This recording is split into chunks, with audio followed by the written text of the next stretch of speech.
So I just had an amazing day with my student. Like, oh my gosh. So if you guys don't watch my videos regularly, then you don't know that my student is blind. He is pretty much blind. Technically, he's legally blind. He wasn't born this way. He had a whole situation that happened, and now, back in October, it's January right now. Now he can't see. He can see like 6 inches from his face. He can see shapes and stuff. I don't know how far his distance goes where he can see certain shapes. And because of the surgery that they did, he can't get shaken around or banged into. He can't participate in gym. So they told me, my teacher told me, listen, like, figure out something to do. He really liked Connect 4, and he couldn't stay in the room. You can't. It's just like bureaucratic nonsense. You can't stay in the room when the class isn't in the room. It's a school rule. That's fine. We all have to follow rules in life.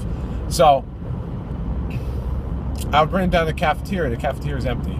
And for the longest time, we were just doing Connect 4 because that's what he wanted to do. And then my teacher reminded me that the school had bought him this ball that makes sounds.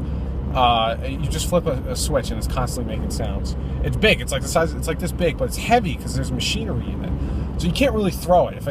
We'd get hurt. So he doesn't like it so much, probably because I need to figure out a better way to play with him with it.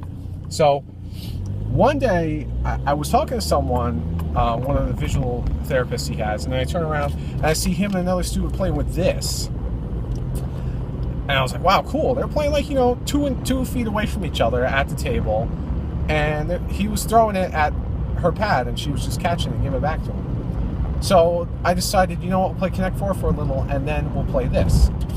So we've done that once before and he was having a lot of fun. That was last Thursday. Today is Monday and we were doing it and man, he was so confident. He was whizzing this thing at me. I was like getting concerned that I would get hurt after a while. And we take turns. We do like 3 strikes or out.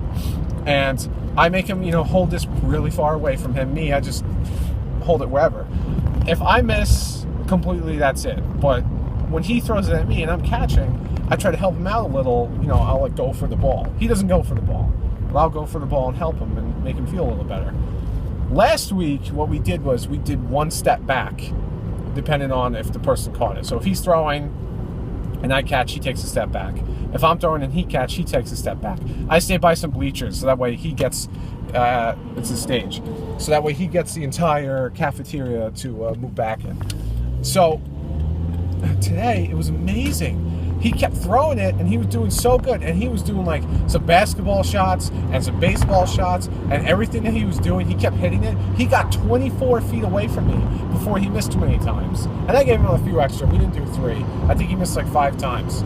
And then I told him a little bit, like, I'm going to be this way. You keep throwing it this way too much, I'm never going to be there. I'm always going to be right in front of you. And he got, like, 24 feet. And it's amazing. And, I wouldn't just, like, I would slap the one side and I wiggle it around, and it's bright colors compared to the really white background of our school. So I think he could see the color and the shape, and he could definitely hear where it is. And then I would tell him, he knew where it was. And it was just so cool, and it made me so happy. It made him so happy. He got 24 feet away. The time before that, he got 14 feet. So it was 10 feet of difference. And I counted with my shoes, so I'm a little off. But my feet are 11.5 inches, so it's almost 4 feet. And he was so happy and so confident. He was throwing these things hard at me after a while. The principal saw. I told my teacher, like, it's awesome. I'm really happy. This was a really terrible thing that happened to him all of a sudden. And in many ways, he's progressing amazingly. I don't know if his sight is ever going to get better. It may not. We're not sure. But he's functioning so great in so many different aspects. And it just makes me happy. And I wanted to share that with you.